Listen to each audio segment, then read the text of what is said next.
Alright, folks, welcome back to Pillars of Eternity. As always, I'm Falcon, your host.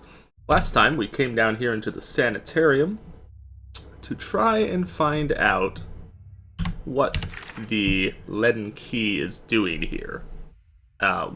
We also last time interrupted their little, I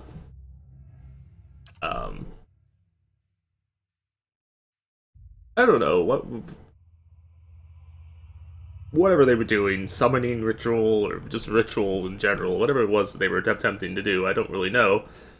But we interrupted it, and kind of, messed up their stuff. So, yeah. So here we are.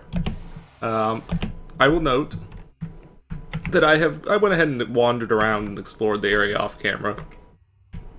I was going to reload before I had explored, but there wasn't really anything to find. This room here had those two searchable spots, had just some money really in them. That chest there had some pick locks. There's nothing in these corridors other than some flesh constructs, which I'm assuming are guards. This door you can't open. It needs a special key. This door over here I couldn't even do anything with. I couldn't interact with it at all. And then down here, where we're about to go in a moment, are cells. As well as in here, this area with unsearched things is where the guy that we're trying to talk to is. That's why I didn't go in that room. We got this named person here. A curved spine twists this woman's posture forward, her greasy hair draped over her large eyes like vines. She smiles at you. You must be visiting someone. Then, noting your appearance, she adds, a friendly visit, I hope.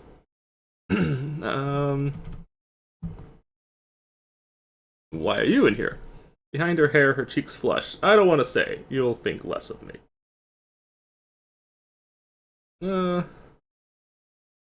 You can tell me I'm going crazy too. That's a pretty good one. It's a pretty good response. Oh, don't worry about it. You can tell me why you're in here. I'm a psycho too. It's fine. Fine. When you blush brings out the color of your eyes. Alright then.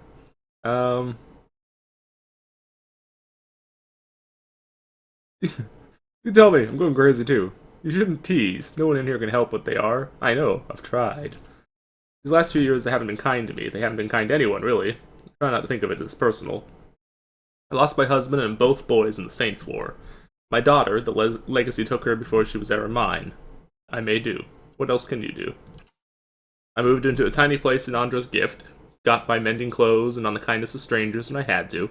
But I was surviving, and the gods are watching over me. I could live with that. Then one day this noblewoman comes in, wants this fancy gown fixed. Gorgeous thing, this shade of blue I've never seen before. Only I had. I looked at it, and it reminded me of something. I had what they call an awakening. I remembered being a noblewoman myself in another life. People doting over me, men doting over me. Me! The best food, the most beautiful home, all the things you'd never dared to dream of. They were mine. It was poison, knowing that. All those things I had that I'll never have in this life. It did something to me. My food started to taste rotten. The walls of my little room seemed to close in around me. I stopped being able to sleep in my own bed. So I came here. It was that, I break into an estate and start ordering servants around. Seems like such a silly thing to worry about. You don't have to tell me, but I can get past it, and I start to wonder, did the gods choose this life for me? And if so, what terrible thing must I have done to deserve it? Maybe you'll get there again one day. If not in this life, then in another. Maybe the gods took offense. Nobody deserves to go through what you've gone through. You had it right before. There's nothing to do but live with it. Yeah, you had it right before. That's what keeps me going. But it hasn't gotten easier, and it's just too bad. Have any of the patients here been acting unusually? Well, there's Batiksa, who relives a murder she committed more than 5 lifetimes ago. Idleman, who they say only has half a soul, and who was found collecting the faces of others because he believes his own to be a false one. Alright then. Who was found, rather, collecting the faces of others. Graham, he speaks in a language no one understands and wails at night sometimes. Different from their normal behavior, I mean. Well, yes, I suppose, but nothing they didn't volunteer for. Master Azo let us know that a number of patients in the North Ward had volunteered for a new therapy that would be escorted to his laboratory to receive treatment. The North Ward has our most troubled cases. I'm glad some of them have chosen to get help. Seems to me it's gotten quieter over there since it started. It's Graham I to see him talking to the most. He struggles, but he always was a bit of a wild one. Would I be able to visit the North Ward? They like to keep them separate. I don't know that I've ever seen the guards allow a visitor. Just Mr. Azo. You might ask him. He's very sympathetic. You know where I might find him? I think I've seen him around today. Have you checked the laboratory? He shares a wall with his office. He's been spending most of his time there lately. What do you know about him? Oh, I like him very much. Many animators could care less about their patients. Look at us like vermin for their experiments. But Master Azo treats us like humans, even the very sick. You can tell he does this to help people. He's helped me understand a great deal about myself, and I know he's done the same for others. It's too bad what they did to him. He hides it well, but I know he's still affected by it. What? Her eyes dart back and forth, and her voice lowers to just above a whisper. They don't like to talk about it, but there was an accident. He was said to be one of the brightest in Dyrwood. That was his reputation here, and that was what brought me to seek treatment. People say it was ego that drove him to try and solve the legacy. That's hogwash, even if he was a bit of a showman. He loves his homeland. He thought he could help. He wasn't one to speak of his work, suspected his colleagues might try to steal it. But he told me once that he had figured out a way to create a soul. Not a soul exactly, mind you. How did he put it? A proxy, I think he called it? That's a machine that drew energy out of the very ether. Can you imagine?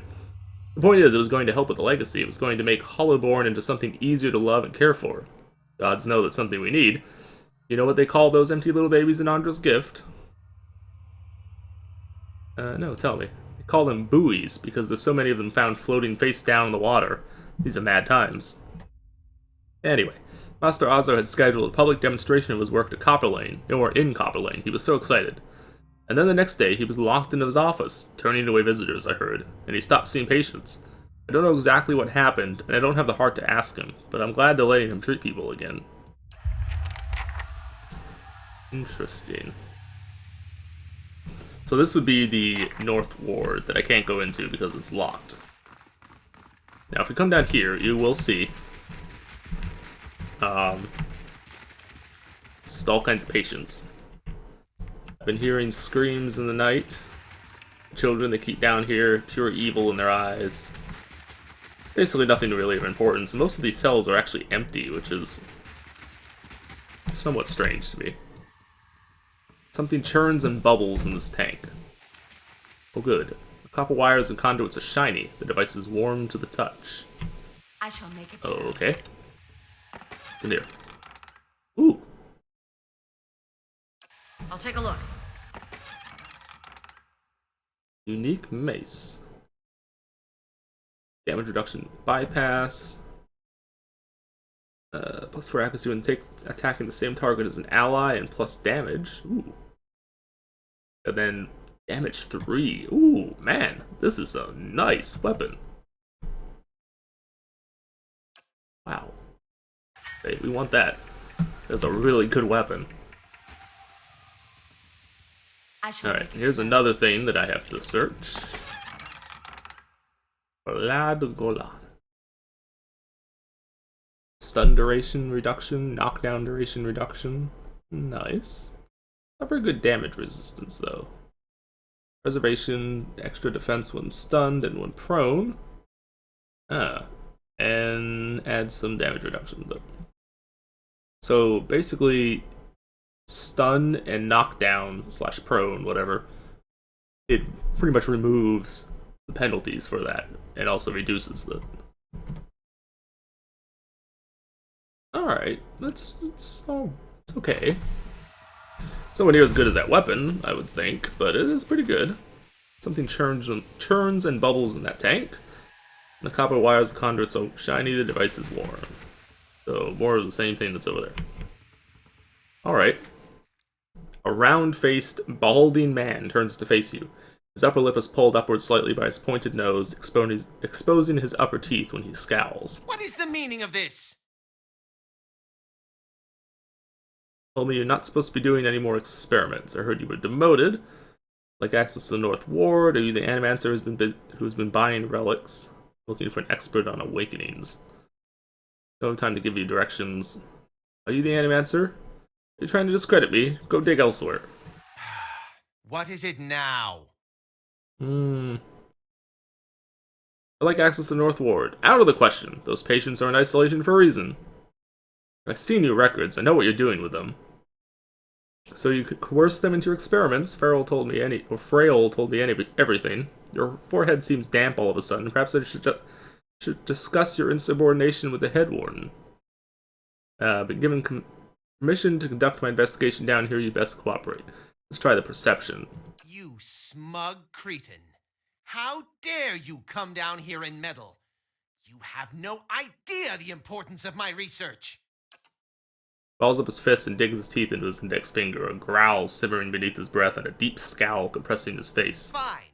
Speak to them for all the good it'll do you. I'm sure the discussions will be fascinating. He pulls a heavy key from one of his pockets and nearly slams it down on the floor before handing it to you. I heard you were demoted. How'd it happen? His nostrils flare and he bares his upper teeth more broadly. It's none of your concern. Did one of the others put you up to this? Oddmere? That smug weasel? Things went wrong. Everything. I don't know how. I'll never know. He spits on the floor as if to remove a bitter taste from his mouth. So, Ethelmere told you you're not supposed to be doing any more experiments.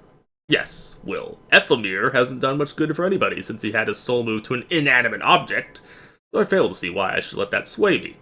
If Animancers all followed the commands of the leaders, where would we be? We'd all be as backward and willfully ignorant as Red Source. We would know nothing about life or death, or even ourselves. We'd be lost in the dark with no clue as to why. I never thought I'd find myself in agreement with a statue, but Ethelmere is right about this fellow at least. How easily ambition masquerades prudence. I'll bet he's fooled even himself. There's some paths that don't involve... You're right about that much.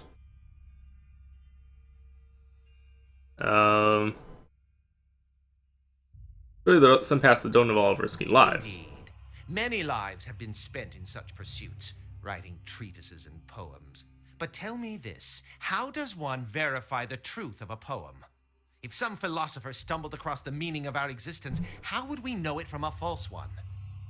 These are wasted lives. In Animancy, there is progress.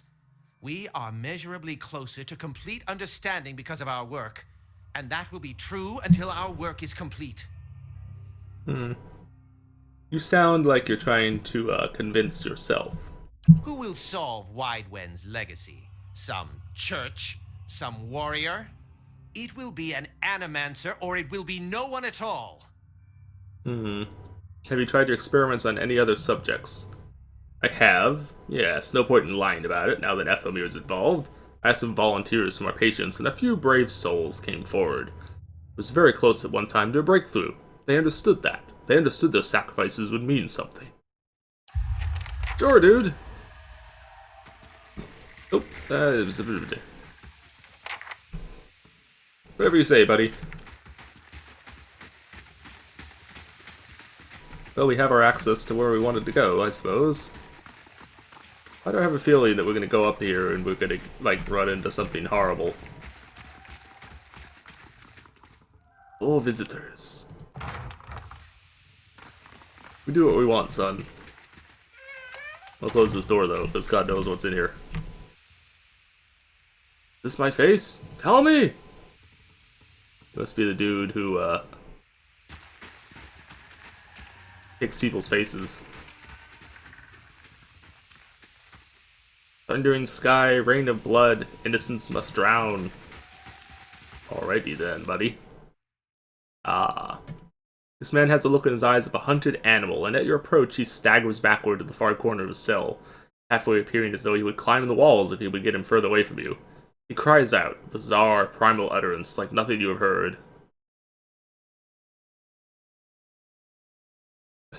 Just come right out and accuse him of being a Leaden Key spy, huh? Let's not do that. That sounds a little extreme. He looks at you blankly. It is unclear whether he understands you or not, but his panic has momentarily subsided. He opens his mouth to speak, but the words that come out are half-formed, as though his tongue were cut out. They were impossible for you to discern, if indeed they were words at all. Those animancers did this to him. You can see what comes of their meddling. You're afraid. Do certain visitors make you afraid? He looks at you with uncertainty. Slowly, tentatively, he steps closer to the front of a cell, and as he does so, for the first time you can perceive his soul within your ken.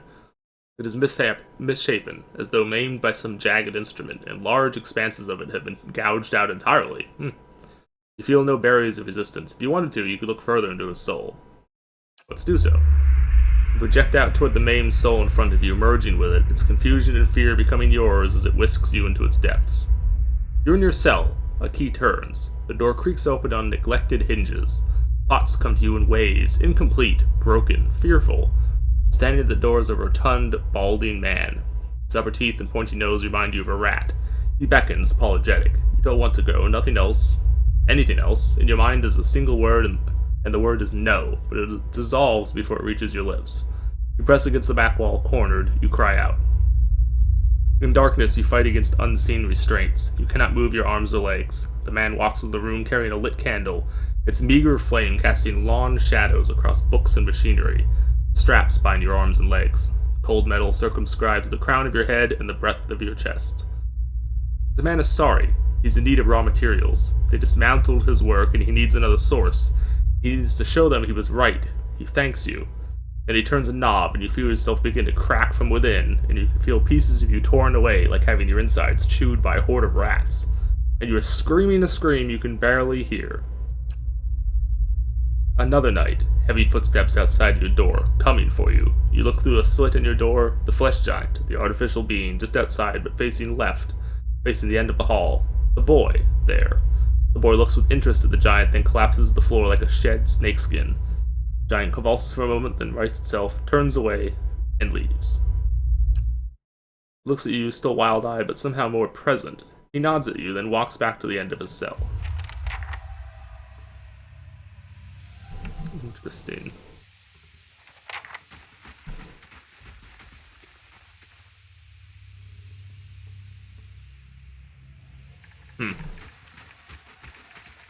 I guess that one. That's it? There's nothing else here? Alright, this does not look like a room. I guess it is, but... Usgrim. Strange name. A willowy adolescent boy stands in the center of a cell, gawkish and stoop-shouldered. He stares straight ahead, the occasional blink his only movement, and it is unclear whether he registers your presence at all behind his glassy, doll-like eyes.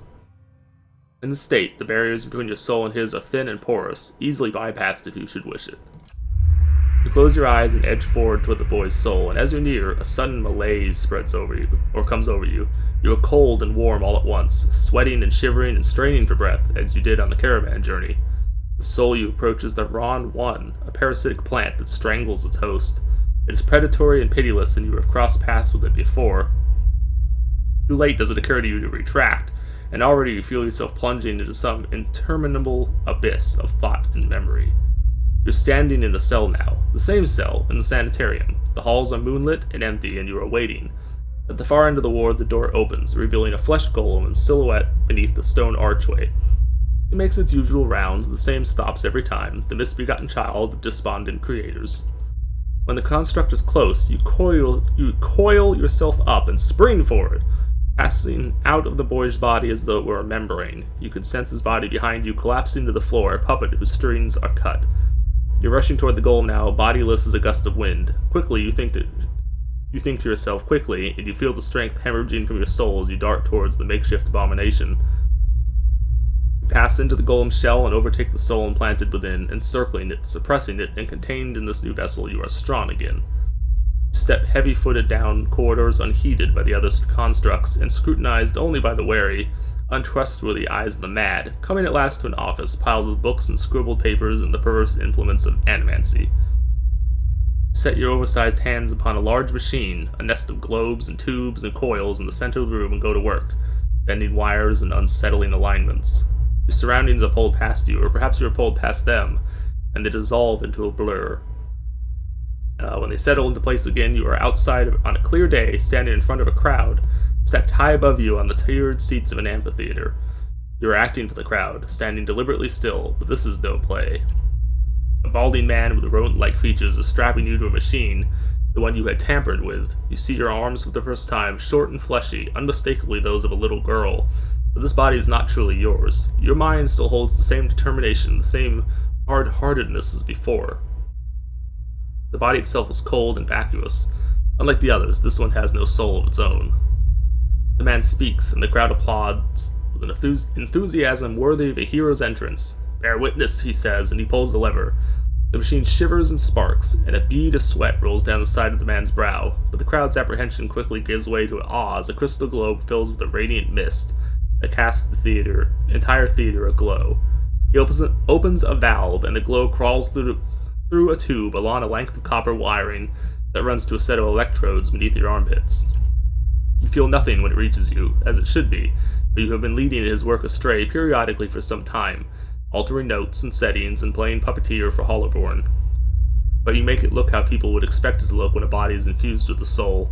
In a moment, the machine goes dark and the man unstraps you, eyeing you with a scientist's concern. He looks back up at the crowd. "Behold," he says, but there's obvious hesitation in his voice. Slowly, you take a plodding step forward, then another, and another. You look up at the man, giving him the eye contact of which no Hollowborn is capable, and the crowd gasps. The man looks relieved.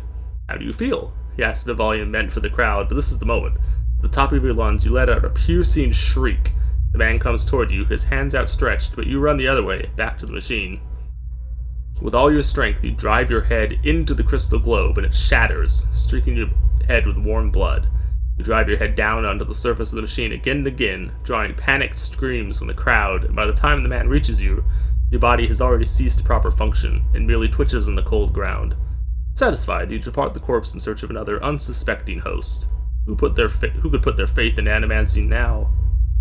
You pulled again from your surroundings, transcending the boundaries of memories and lifetimes, deeper and deeper past betrayals and murders and lies upon lies that form the thick webbing of plots beyond mortal comprehension.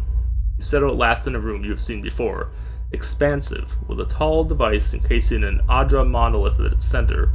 The room is filled with people, and the people all look at the device. You are lanked suddenly back to reality, and the once catatonic boy in the cell is looking directly at you, appraising, calculating. There is no mistaking now that it is the soul of the man who caused your awakening that gazes out from that borrowed husk. A watcher. Made me into a watcher, you need to undo it. I believe we share a common past, I'm just looking for some answers. Not just a watcher, someone who'll break those frail little legs of yours if you don't do exactly what I tell you.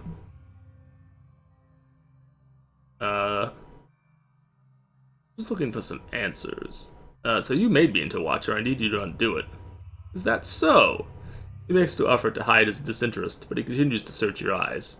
He makes a slight grunting noise, and the eyes soften for an instant, and it seems, for that moment, that he recognizes you. He opens his mouth to speak, then seems to think better of what he was about to say. His jaw tightens. "I know your look. You hunger. Hunger for answers that eludes you. Hunger for answers that elude you. It gnaws at your soul. It usurps your reason for being. You're like everyone. I will help you let go." He dodges backward with startling grace, putting himself out of reach. On his face there is no malice, only the dispassion of a farmer putting down a sick animal. Then suddenly he slumps forward.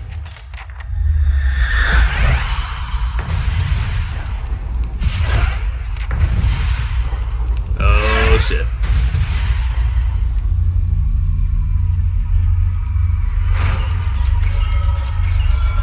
Uh-oh. Well, this is a problem.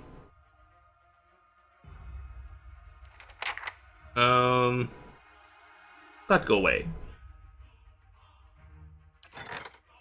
Really? You're gonna come up right then with some crap.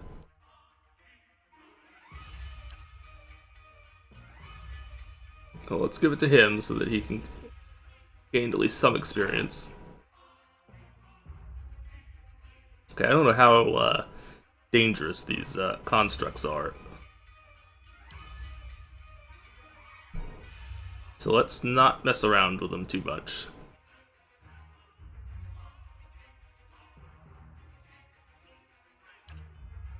Okay, you're right there.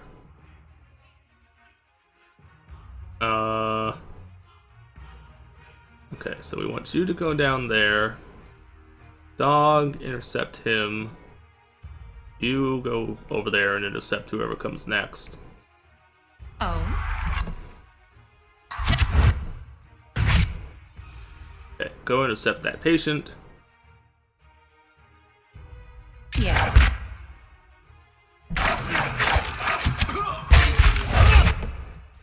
Oh, that worked. Blew up some people. Alright, concentrate fire on the flesh construct here. Want you use flame as a devotion on that guy.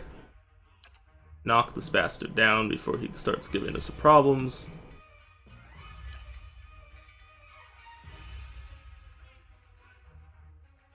Let's get you down here real quick. Freeze and then trigger. What just happened? Oh, the dog died. Crap.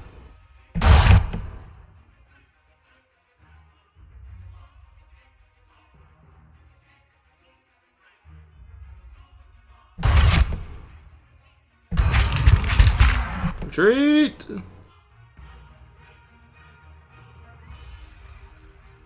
Okay, I need you. No. Enemies in the area of effect. Yeah, do that. Alright, Idleman needs to go down. We need him taken out. Oh, well, he's taken out, alright. He just exploded.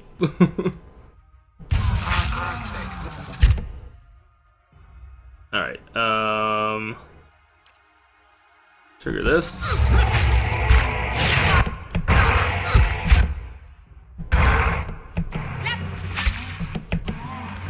And that'll lay waste to everyone else. Very quickly.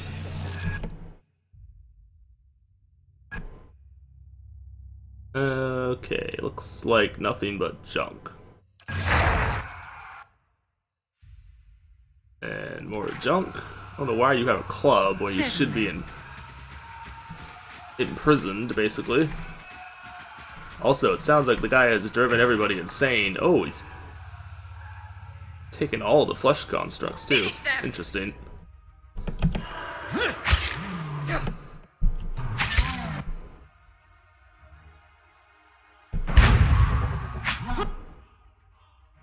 Oh, that could be a problem.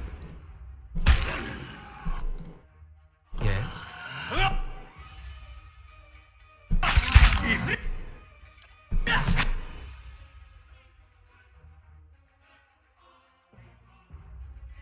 Okay, I need you.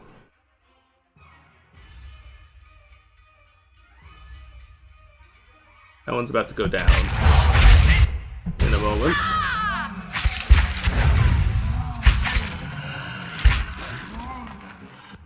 Okay. Hey.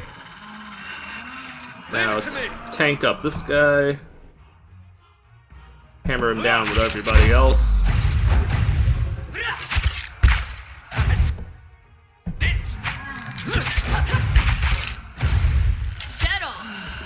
And you're dead. Fairly easily dead, might I add. I shall. Alright. Let's see. I wonder if the other patients have gone nuts. I shall be discreet. Cloak, so we don't have to fight them if we don't want to. I don't even see them. Where'd they all go? Oh, it definitely sounds like everybody's gone friggin' nutsoid. How are you so much faster than everyone else?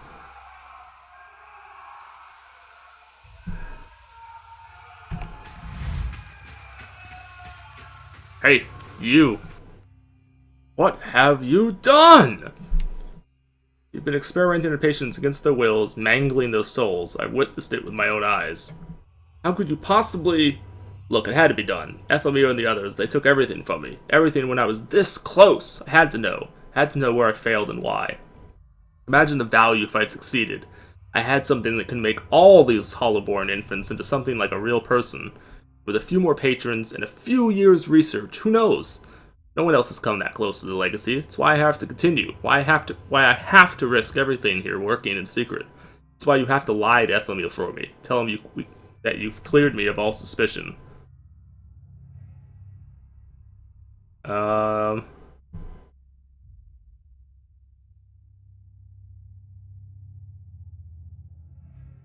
We'll see. If it means a chance at stopping the legacy, then you have my silence. Because it appears he was sabotaged. That other, whoever the guy was, has been corrupting his research and messing it up. So there's actually a good chance that he might well have succeeded. He was trying to discredit Animancy, which means Animancy must be a threat to them. In fact, stopping the legacy might be a threat to them. So, if it means a chance of stopping it... Then we have an understanding. I promise you I won't waste this opportunity. Good. I hope that you succeed, because you do have a great... I think you do have potential to possibly help people. Shadows. So...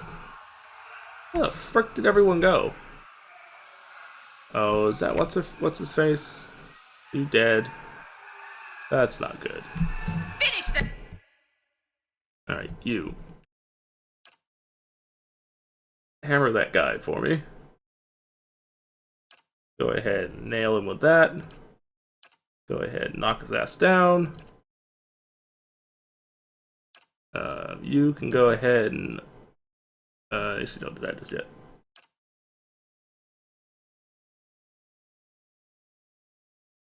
That's good enough. That'll do enough damage to him that shouldn't be too difficult to wipe him out at that point.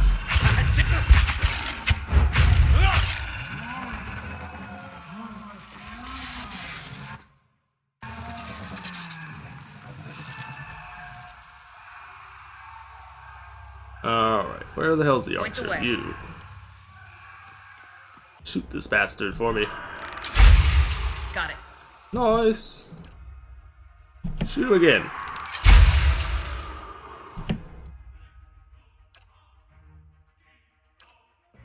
Yes? Alright, all of you can open fire. Ranged attacks. Dog in there. You can get your ability in there. Knock him down. Done.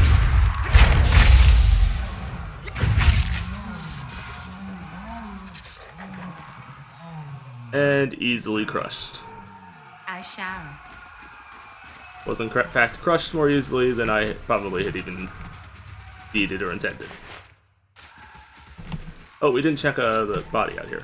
I don't think. No, maybe we did. Maybe we did without me intending to. Light, flame, and sound. Alright, this door was locked before.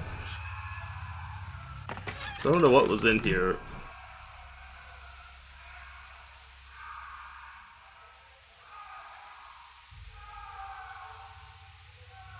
Doesn't seem to be anything in here.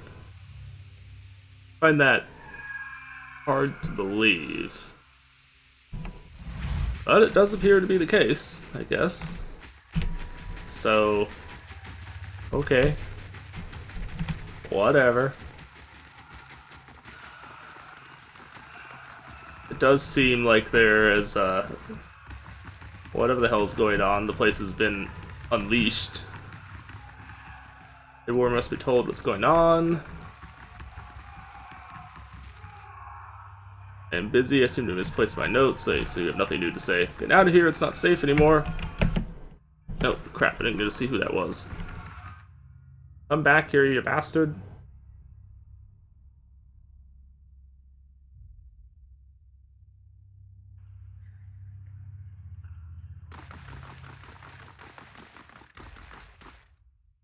What the blazes happened down there? You were given permission to ask questions. Had things under control until they killed the Len Key spy, at which point he possessed a flesh construct. Complicated. A patient of yours was working for the Len Key, only without knowing it. Azo was being influenced by a patient, but that patient wasn't really himself at the time.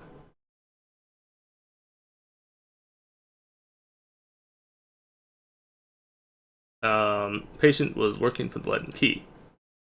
Finish your explanation, Nethemio breaks the silence. I have read accounts of people in history who could do what you describe. The accounts are few and brief and never reliable. Some go as far as to suggest that they are all the same person. If truly such a person was here among us, plotting our ruin, would that I had a body again and could be of some real use in our time of need. I fear what the future may hold for this place. I'm grateful you were able to dispatch the threat before there was a loss of innocent life. We very nearly had another scandal on our hands. What of Azo? What part did his experiments play in this catastrophe?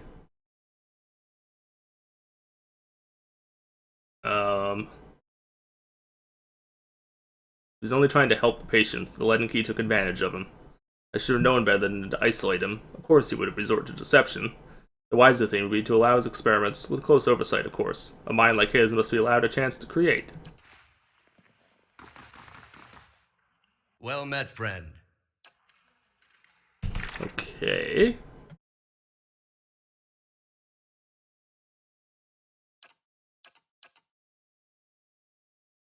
Oh, apparently that was the end of the quest. Alright then. So...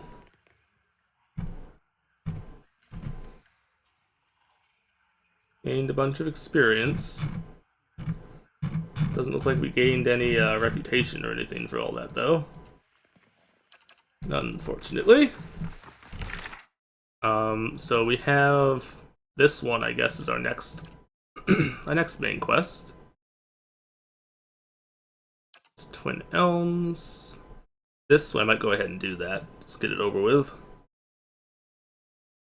I have the money for it now. Explore the paths. Endurance. We don't have the stuff for that one. Okay, so we have to go to that tower in the hill or whatever the place was called that we couldn't get into before. Hopefully now we should be able to get into it now because we have what's going on? You do. Beg your pardon, I have a message for you. You are summoned to Hadrit House, where Lady Webb wishes to meet with you as soon as possible. Not much you can do in these parts without Lady Webb knowing about it. At least that's what I've always heard. Guess it's true. How'd you know where to find me? Well, it's Lady Webb. She knows everything. Tell me about her. You do not know Lady Webb? No one's seen her exactly in a long time, but she's the mistress of Dunred Row. She has been for as long as anyone can remember. He pauses, eyeing passerby with suspicion. Quietly, he continues. She's supposed to be old, older than anybody, and she never leaves her room. Some say she's wasted away and she's just a pile of bones kept animated by dark magics. She's still at it, best anyone can tell, learning things, keeping us safe, pulling the strings behind the throne, too. It's said. Has a ring of ciphers doing her bidding, telling her everything that goes on. You do wrong in this country before you go asking the gods for forgiveness, best you ask Lady Webb first. Where is Dunred Row? A whole mess of ciphers run out of Hadrit House. They make it their business to keep the peace, but they don't like you to see them do it. Problems in the city have a way of going away on their own, and when that happens, you can make a pretty good guess as to why. Where can I find it? Just over there, my lady, the southwest corner of Brackenberry. Okay. I guess we're doing that first. What the fuck is Hadrit House? Oh, there it is.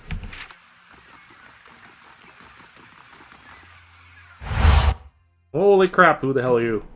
As you near the apparition, you are overcome suddenly by a powerful anxiety that sits like a stone in your stomach. The feeling is not quite real, the recollection of an emotion rather than the emotion itself. It wrenches your insides nevertheless. The apparition's brow is tense, the look of concern playing across its face. The other missionaries say you have been neglectful of your duties. My mind has been elsewhere. Oh? And what troubles you? Pain in your stomach deepens, and you feel for a moment as though you're about to be sick. Your mouth has gone dry. Forgive me, Eminence, I wish to leave the order. The man folds his fingers together and presses them to his mouth. Thoughtful. You have been an apt student, and your convictions have inspired those around you. May I ask what has changed to make you feel this way?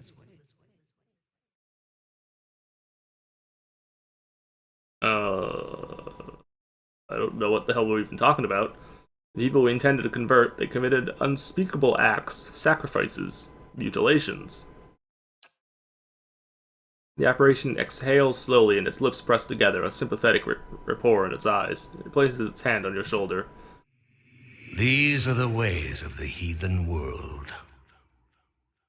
Surely the gods would do better to destroy us all and start anew. Perhaps they would. It may come to that one day. This is why we must not fail. The heathens are beyond the gods' reach. They do not know better. We are tasked with delivering them to the gods, so that the gods may heal their souls. Such a thing possible? I have seen it with my own eyes. You will see it too, if you choose to remain. There is no greater calling than the one we have chosen. Neither words, nor wealth, nor battle will end this suffering. Only the gods. Will you give them that chance? The knot in your stomach seems to loosen all at once, and the anxiety is replaced with something else entirely. Something warm and soothing, and it is something you know that you can never repay.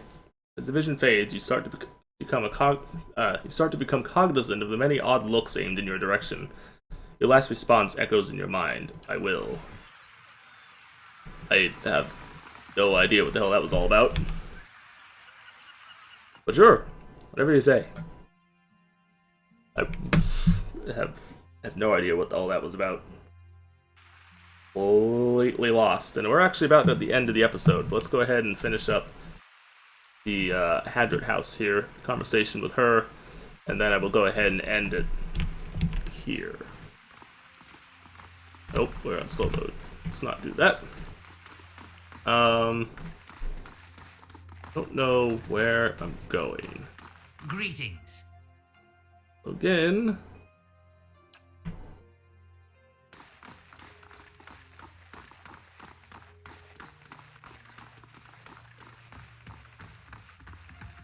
Tons and tons of agents.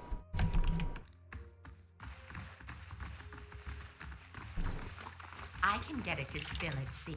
Well, I couldn't get into this before. We'll take that. Yeah, I've been here already. I've already scoured this place for most things of interest. Although there's obviously a few things that I missed. Although it looks like for the most part the stuff that I missed was things that were not important. With the exception of that one chest that I hadn't been able to open before. Easy enough for me to open now, but couldn't beforehand. Lady Webb will see you. Of course, because she wouldn't talk to us before when we were here, so we weren't able to come in here like we are now. Bunch of money in these things, but I can't do anything with them. Is Lady Webb a lich or something? I shall make it so. That's a useless thing to have behind such a good lock. The notes are scribbled in a cryptic shorthand. Like how you misspelled cryptic. Good job. Good job, who made this game again? I forgot. Whoever the developers are, good job. This woman clutches a thick stack of parchment with spindly, wrinkled fingers. Their flesh stretched thin to near translucence with extreme age. A gossamer veil over pale blue veins. Ink splotches and candle burns and the scars of innumerable slices from the edges of scrolls dot and stripe her hands like a quilt patterned after some great, indescribable truth. She does not look up from her reading. So, the messenger conveyed my summons. A miracle that would make the reincarnation of Aothis look like a child's cantrip, surely. It doesn't draw the most inspired minds, messaging. They failed me so many times of late, I nearly sent a cipher after you instead. So this is the Watcher who took over Cad Noir. Oh, don't look so surprised. It isn't an attractive expression. I wouldn't be where I am for long if I let details like that escape me. Interesting. This is exactly what I would picture Alos's mother to be like. It's harsh. And this fiasco in the sanitarium that you seem to have gotten yourself into the middle of, what in blazes possessed you to stir that nest of trouble? I'm investigating a strange group. Strange does not begin to describe them. The practices of the Leaden Key defy all reason. You're not the only one with an interest in their recent activities. I've lost 4 ciphers this year alone trying to get someone inside their ranks. As it is, we only have our suspicions about who is in the group and what they intend, which I suppose means we have much in common with them. I asked you here because I wanted to know what your interest was in all of this. I thought perhaps we might help each other. Why are you looking for the Leaden Key? One of the members caused my soul to awaken. I need him to reverse it. Closes her eyes and the lids flicker, and her face goes still and her mouth parts, little more than a sliver, and her hand briefly drops open, spilling some of her parchment to the ground, the pages wafting around her legs like the leaves of a dying tree. Her fleshy eyelids peel back and her gaze is immediately upon you. The gods are cruel, I'm afraid. The man you seek is Theos Ix Arcanon, Grand Master of the Leaden Key. One of the most elusive and dangerous men Eora has ever known. Well, we have a name now. How do you know I seek him? Can you tell me about him? What else is there to know about the Leaden Key? How do you know I seek him? Because you have seen his face, and that makes it a simple matter for me to see it. You even happened to catch him in his ceremonial garb, it seems. It must have been a special occasion. I don't know what they were trying to do, but I'm pretty sure yes. Yes, it was. What could you tell me about him? More than most, though very few would know so much as his name. I gathered that. And there is no way of knowing how much of what I've read is true. The Leaden Key dates back more than 2,000 years. If rumors are to be believed, Theos was the one who created it. Wow. That's old. What scraps of evidence exist suggest that he has died many times, only to be reborn each time exactly the same man, awakened during adolescence with all the knowledge and experience of all his lifetimes. The plots he orchestrates sometimes take hundreds of years to bear fruit. Oh. Needless to say, this is not the natural order of things. But he is said to be one of Woodica's favored, and that old bat was never one to let rules get in the way of favoritism. Oh, so they weren't just using Woedica's temple just like because it had fallen into ruin. They were using it because they're actually followers, or at least somehow related to that temple. That may also explain another supposed gift of his. His body is no boundary to his soul, and he is known to take possession of others, if their souls are weak enough. Often it is for elaborate deceptions, but sometimes he simply forces them to kill themselves. He is not known for his generous supply of pity.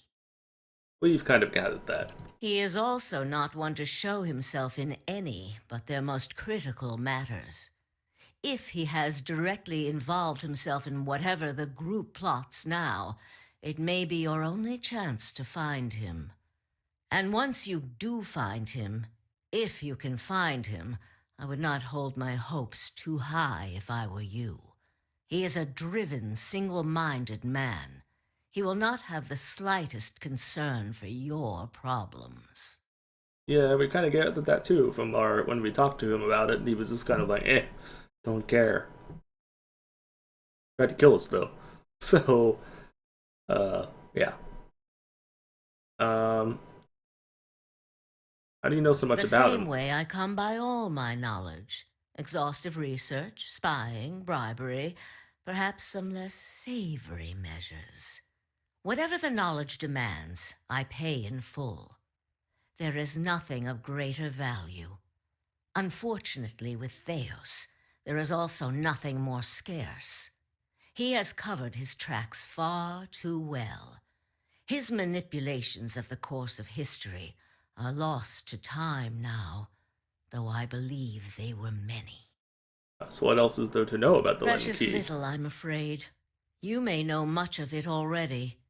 No one member knows the identity of more than a handful of other members. They are kept in the dark of missions they are not involved in, or sometimes of those they are involved in. They exist to hide secrets they themselves don't know, if you can imagine how gullible someone must be for that to appeal.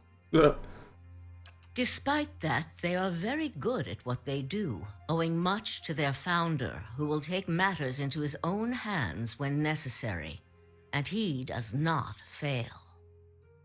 What do you want Keep from me? me informed. The Leaden Key has been busy lately, and that is distressing news. I can only guess as to what they intend. You seem to have a knack for turning the stones they've crawled beneath. Keep turning them. Dunreed Row will not stop you. Oh, good. Whatever it is they're up to, figuring it out will be of great use to both of us. In your case, it will surely point you to Theos. In return, I will share our knowledge with you as we learn it, and provide you with what assistance I can. Why the hell would I refuse? It sounds like a win-win. If you find your trail has run cold, come to me with whatever you have. There is much I may be able to do for you. There was something I can tell you about their Well, operations. let's hear it. Found Theos in Brackenbury Sanitarium impersonating a patient. He was trying to damage the public's opinion of animancy. Forgive me. It is unlike Theos to leave witnesses. He must be furious. He did not aid you as you'd hoped, I take it? Well, take heart. With any luck, when he has finished his business, he will surely come and find you again, if only to kill you while you sleep. This news of yours makes sense, of course. To dabble in animancy is to puzzle over the secrets of the gods. This would not be the Leaden Key's first action against it. But if this is connected to their other activities, we may be in for something on a much larger scale. If we can learn more about their goals and methods, perhaps we can get the palace behind us. With Avar's support, we may be able to put a stop to this. That's all I got. Yes. Some other questions. How old are you? You wicked woman, where are your manners? Were you raised without a shred of decency? I lost count ages ago. Such a strange thing to celebrate, getting closer to death. Oh, I've had my share of work done to prolong my existence, if that's what you're wondering. I'm not ashamed of it. I'm not done here. There are things I still wish to learn. And I'll be the effigy if I let Berith carry me off before I'm through. There was a time when I considered enlisting the theorems of Pondgrum to extend my life indefinitely. I found the thought of devouring my political enemies to sustain my own life greatly appealing. I must have gone soft with age. Are you If psychic? you are hoping I can look at your hand and tell you whom you should marry, you can just wipe that notion from your mind. I do not know what will happen tomorrow. That is what I pay spies for. Being a cipher is not unlike being a watcher. You notice more about what is already there. Many can hold an object and know where it's been, or peer into the thoughts of people around them. They can also sometimes affect those thoughts, but that would be unethical, of course. A tiny, talented few pick up so much about the world around them, they can get images of things to come, but these are fleeting and unreliable. Said you don't know what will Who happen said tomorrow. I was talented? I don't. Least not that I can trust. And with me, it's only ever about one thing anyway. What's a that? Quiet day at home. So is there a Lord Webb? was. What happened He to him? believed in dying with dignity. He was old-fashioned that way, my husband. We saw the world very differently, he and I. But he was good to me while he lasted. How did you come to be Me? here? I started this place in a different time under a different duke. I impressed the duke with my research and my work ethic, and he became possessed of the notion that I would be ideal to lead a secret network of gifted investigators. I don't know how such an idea got into his head. Sure. Sure you don't. All the things there are to know in this world, and you ask me about work. Deerwood is a rebel country. Conflict is in its blood. If you think a few guards posted in our cities keep chaos at bay, you are very new to town indeed. We are Deerwood's cipher investigators, of course. But what we really are is its last barrier against anarchy. People are more at ease when they believe they are watched over by someone more enlightened than they are. It pacifies them. So that is the image we foster. And we do try to be enlightened for their sake. The knowledge we gather here is Deerwood's standing army in many ways. We learn what's vital and we act on it while Deerwood sleeps, blissfully unaware of the terrifying truths all around them. I wish I could tell people the things I know sometimes, but the truth is I don't think many of them could bear it. Got something else. And Try your farewell. best not to die out. Indeed. Alright, so we are now kind of an unofficial agent. Also interesting that I'm a cipher, of course, and they're a group of ciphers. Clearly I belong here. Alright, folks. So, this has been Pillars of Eternity. I have been Falcon, your host. Next time we're going to go ahead and go up into Heritage Hill and see if I can determine, see if I can indeed get into this place. I'm pretty sure I can, but we're gonna find out next time. So I will see you then. Thank you for watching, and have a good day. Bye bye.